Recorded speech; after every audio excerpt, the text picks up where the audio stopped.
Assalamualaikum warahmatullahi wabarakatuh. Good morning, everyone. Good morning, ma'am. Thank you for the chance to ask Group 5 that explain about the reestablishment of English 1200 until 1500.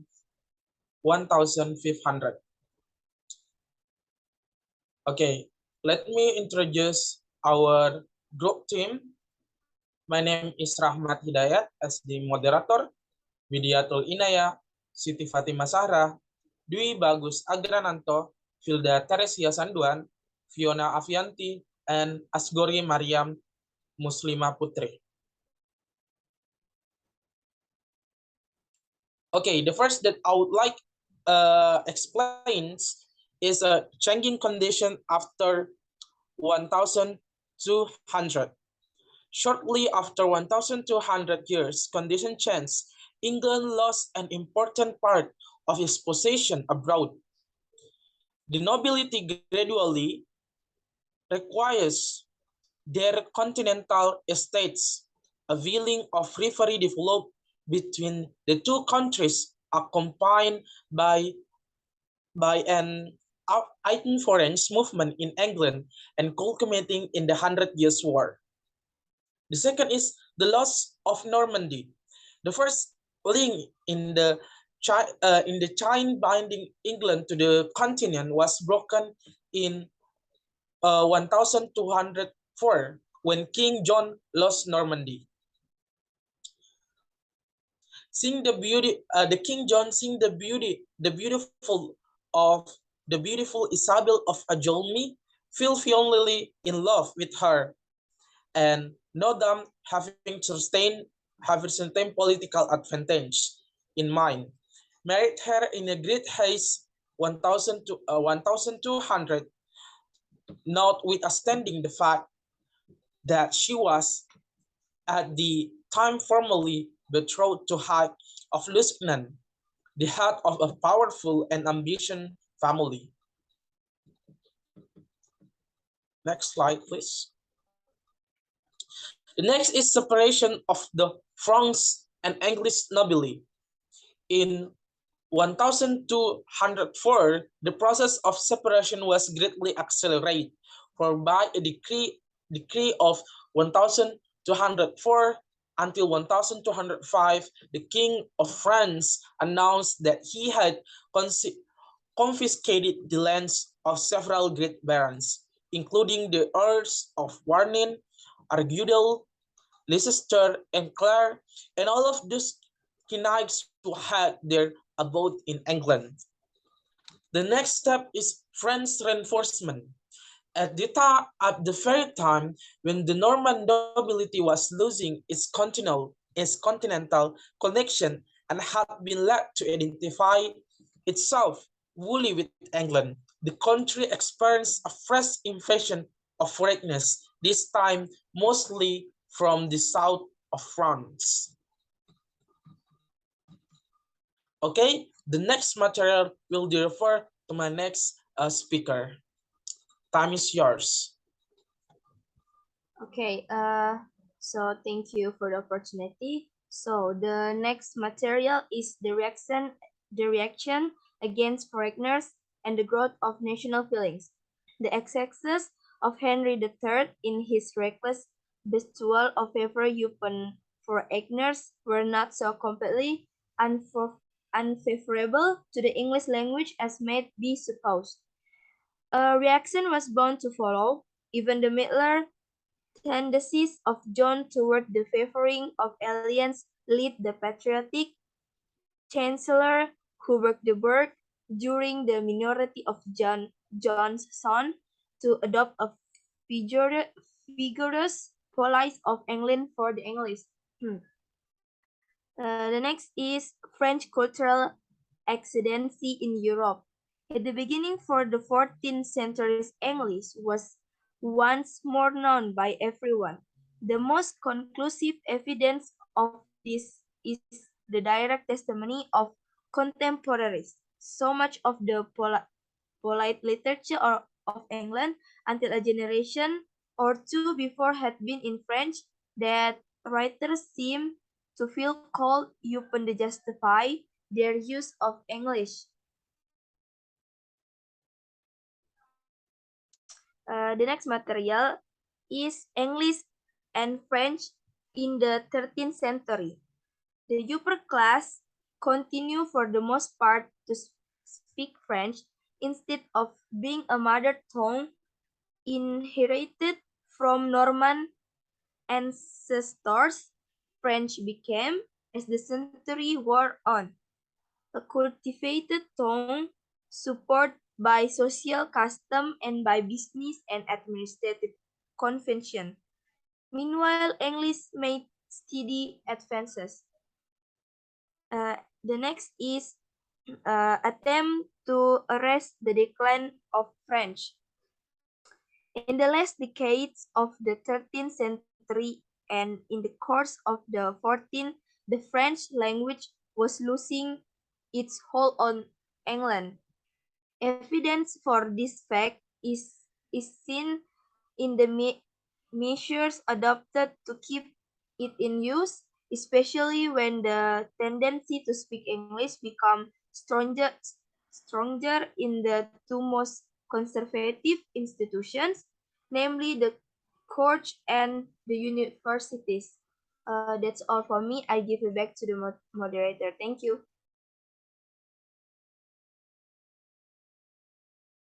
Okay, maybe we will continue to the next speaker. And I remind for the next speaker, if you are done with your material, please just continue with the next speaker. Okay, thank you for the change. The next material is provincial character of French in England. One factor against the continued use of French in English was the fact that Anglo-French was not good French. The French introduced into England was predominantly Norman, but under the influence of English linguistic tendencies, it gradually developed into something different from any of the dialects spoken in French.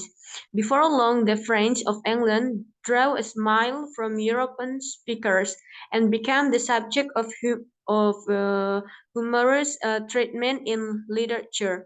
Children were sometimes sent to French to have the barbaric attack of their speech, but the situation did not mend, and the provincial character of French in England contribute to its decline there. Jadi salah satu faktor yang menghambat penggunaan bahasa Prancis di Inggris adalah fakta bahwa Anglo-Prancis bukanlah bahasa Prancis yang baik. Prancis diperkenalkan ke Inggris didominasi oleh Norman, tetapi di bawah pengaruh kecenderungan linguis Inggris secara bertahap berkembang menjadi sesuatu yang berbeda dari dialek manapun yang digunakan di Prancis. Lama kemudian orang Prancis dari Inggris tersenyum dan dari pembicara Eropa dan menjadi subjek perlakuan lucu dalam sastra.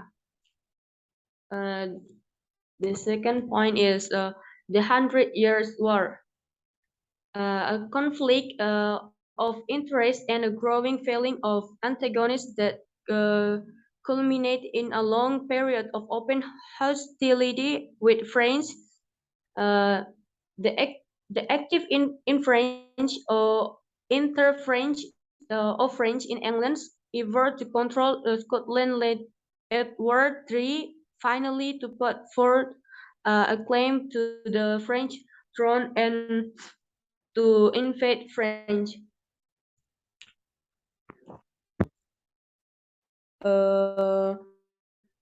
Jadi konflik kepentingan dan tumbuhan antagonisme yang memuncak dalam periode pemusuhan terbuka yang lama dengan Prancis pada tahun 1337 sampai 1453. Campur tangan aktif Prancis dalam upaya Inggris untuk menguasai Skotlandia membuat Edward III akhirnya mengajukan klaim atas tahta Prancis dan untuk menyerang Prancis.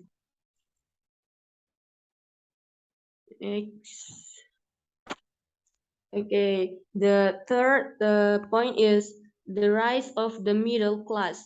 In the summer of 1030, 1348, there appeared in the southwest of England the first case of a disease that in its contagiousness and fatality exceeded anything previously known. It spread rapidly over the rest of the country, reaching its high in 3049, but continuing in the north into the early months of 1350. The illness, once contracted, ran a very rapid course.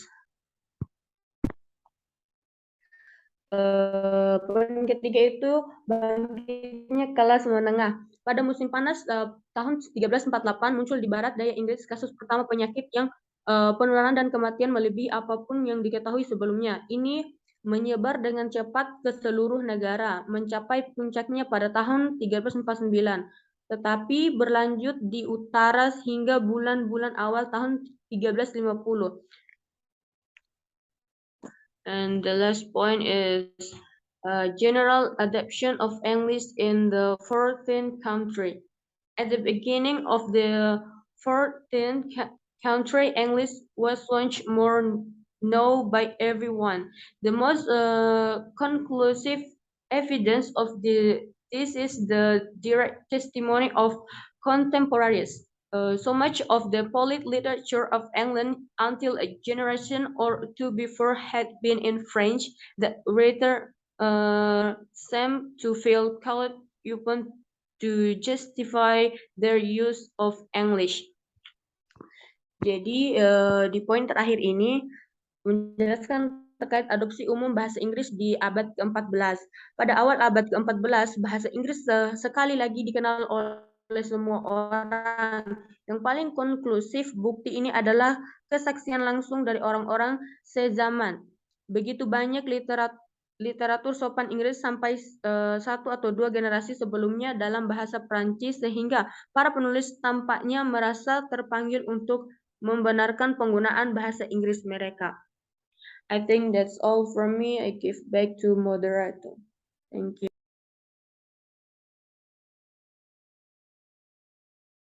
Please just continue to the next speaker. Please just continue.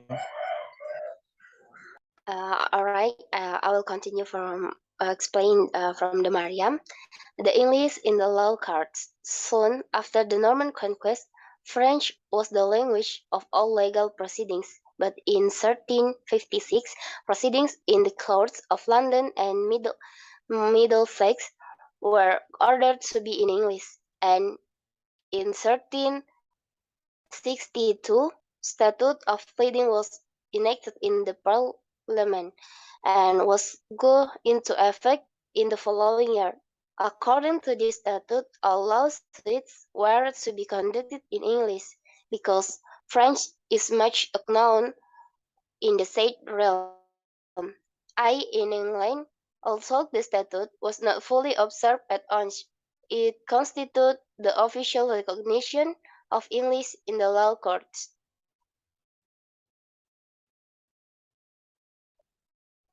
Next, English in the schools. Shortly after the conquest, French replaced English as the medium of instruction in the schools. In the 12th century, there were complaints that former education was in English, but was now in French because other people now teach our folk. Until the 14th century, the use of French in the schools was quite general. Some writers of the period attribute the corruption of the English language partly to this fact. However, after the Baghdad, two Oxford schoolmasters were responsible for a great innovation in English education, namely John Cornwall and Penchridge. These two schoolmasters introduced English as the vehicle of instruction in their school, probably because of a scarcity of competent teachers. Anyhow, after the middle of the 14th century, English began to be used in the schools, and by 1385, the practice became general. Next, I give to next speaker.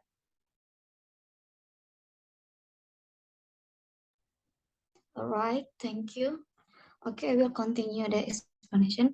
So, the first is increasing ignorance of French in the 15th century. In the 15th century, English was adopted for the records of towns and guilds, as well as in some branches of the central government.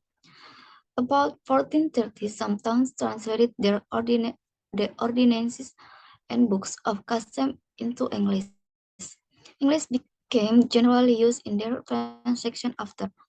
It was likewise with the guilds, in some of which English was used along with French in their ordinances.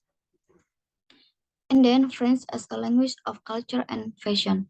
When French went out of use as a spoken language in England, its peer became more restricted, and the reason for cultivating it changed. French started to be learned to enable Englishmen to communicate with their neighbors in French, not to communicate among themselves as before. Cultivation of French continued in the 15th century and later because of the feeling that it was the language of culture and fashion. This feeling, which was later strengthened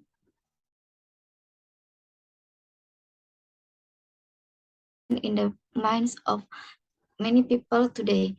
So, jadi dua poin ini bisa kita simpulkan bahwa kedua poin ini menjelaskan kedudukan atau status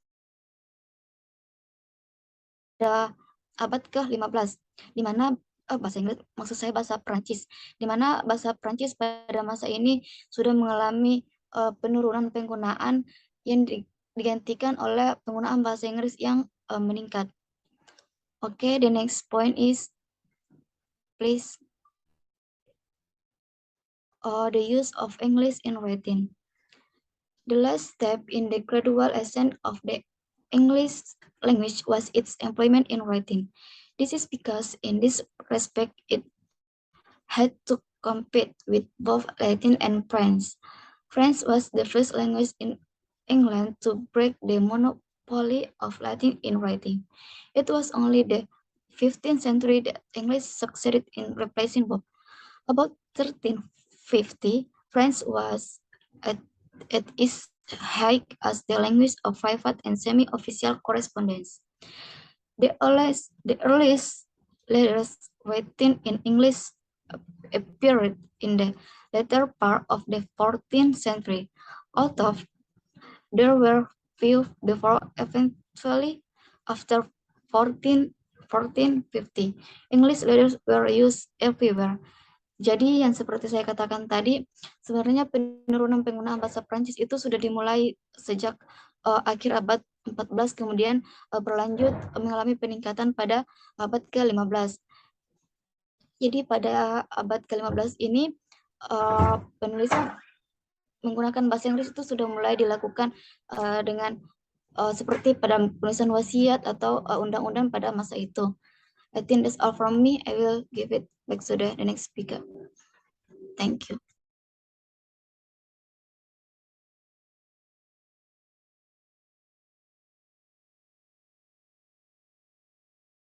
Okay, so I will explain about Middle English literature. The separation of the English nobility from France around the year 1250 and the spread of English among the upper class is reflected in the next 100 years of English literature.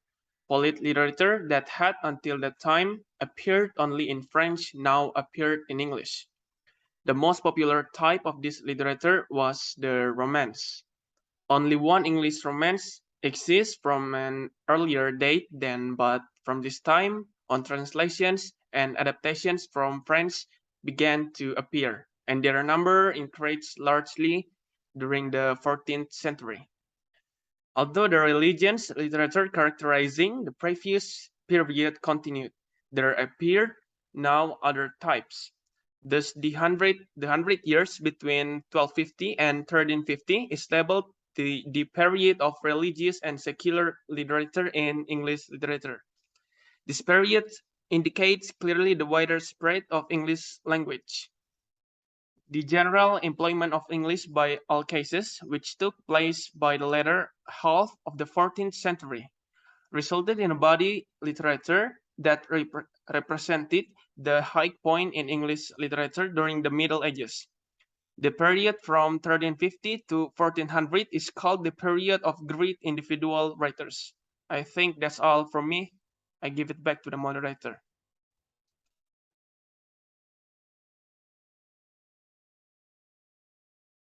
Okay, thank you for the all presenter that presents about the establishment of English language in 1200 until 1500. Then I will deliver a conclusion of our discussion today. So the establishment of English 1200 until 1500, this day there is some phase. The first phase is changing condition after 120 French cultural ascendancy in Europe, 1201 until 1300. English and French in the 13th century, 1201 until 1300. The loss of Normandy, 1204. Separation of the France and English, 1204 until 1205. French reinforcement, 1230. And the reaction against foreignness and the growth of national feeling, 1234. General adoption of English in the 14th century, 1301 until 1400. The 100 Years' War, 1337 until 1453, and the rise of the middle class in 1348 until 1350. So there is some phase in the establishment of English in 1200 until 1500. Okay, I think that's all for us. Thank you for all the chance. Assalamualaikum warahmatullahi wabarakatuh.